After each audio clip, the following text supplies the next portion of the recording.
Tapos, yun nga, yung meron ako natulungan, mga driver ng Grab, mga 200 yun, natulungan ko magkaroon ng sariling kotse.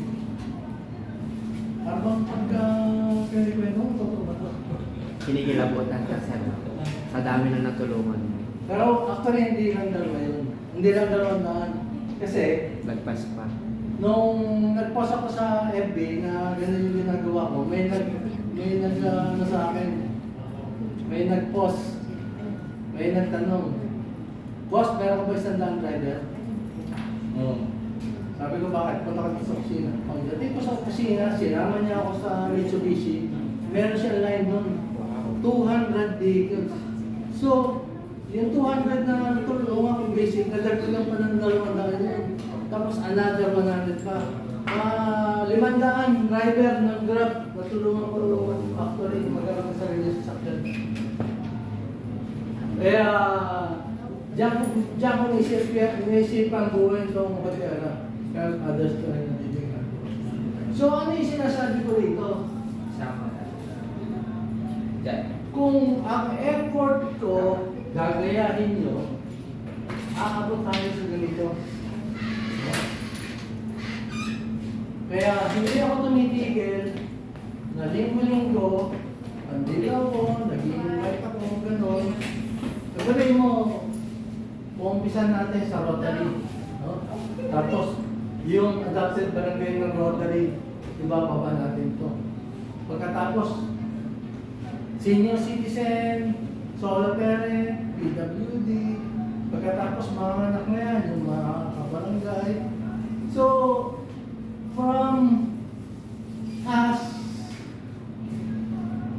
sa ating sarili, pasok natin pamilya, family. Kasi mas maganda, pag pumasok tayo dito, pati yung mga kasama natin sa bahay, kasama na natin. Bakit? Kasi mahirap naman pagdating ng Pasko, ikaw lang yung masaya. Diba? Mas maganda, marami kayong masaya sa pamilya nyo pagdating ng Pasko. Pag nagsha-shopping kayo, hindi na kayo titingin sa tag price. No? Kaya yung misis ko nung sinasabihan ako eh. Minsan kasi, bibili akong Hindi ka tumitingin. lakpos. Binili ko, no? Tinapis na kayo. Magkano binili mo dyan? 3,000. Hindi ko alam eh. Ang sabi sa kamis. Ay, yabang ko nun. Yabang. Basta is-is ka na ng is-is. Hindi ba tinitignan yung pagkakas? Pero kasi, pagka meron ka 20 card, di ba? Kaya, pagkabayaran na,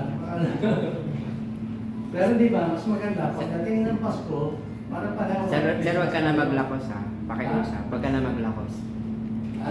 Laos ka na. Hindi, kasi bahay. Sinasot ng mga ano. So, family, community, tapos barangay, tapos city, tapos province, tapos region.